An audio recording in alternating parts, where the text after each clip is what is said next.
12வது வருஷமா ஜெயந்தி நடந்துட்டு இருக்கு. பகவான் நடத்திட்டு இருக்காங்க. இது லோக க்ஷேமார்த்தத்துக்காக நடக்கிறது தான். பகவானால் நடக்கப்பட்டது. லோக க்ஷேமார்த்தத்துக்காக வருஷத்துல ஒரே ஒரு நாளைக்கான பகவானை எல்லாரும் 1 மணி நேரம் 2 மணி நேரம் நினைக்கணும் அப்படிங்கிறதுக்காக இது பண்ணிட்டு வரும்.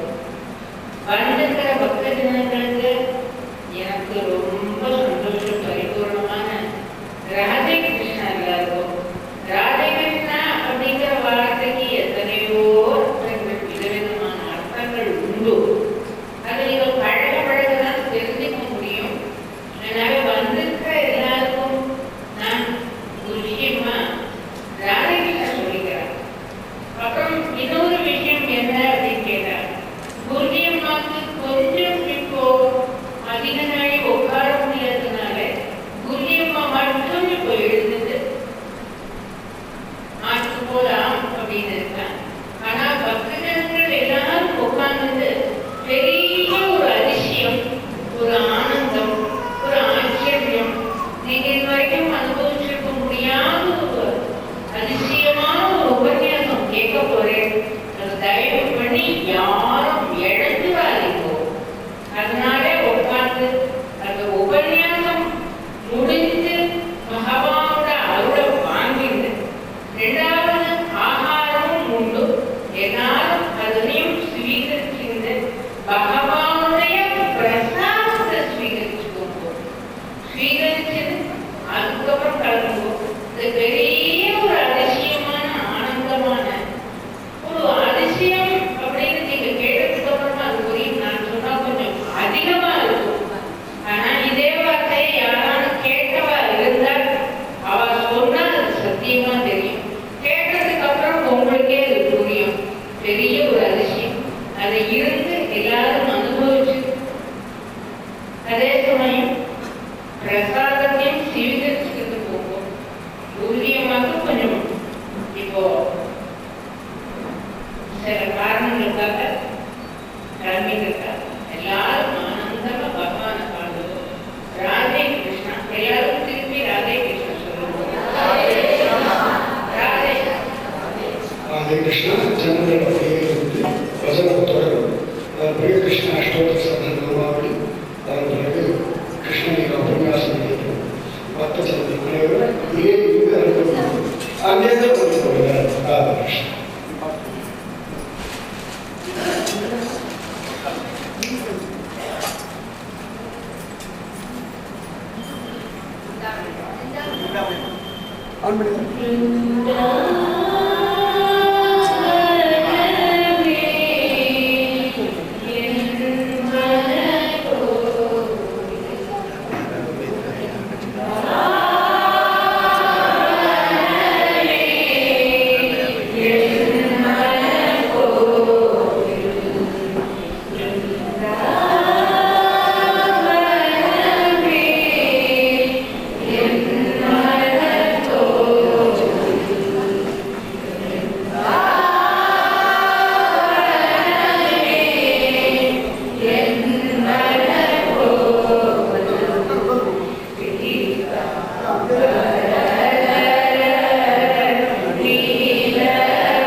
Thank you.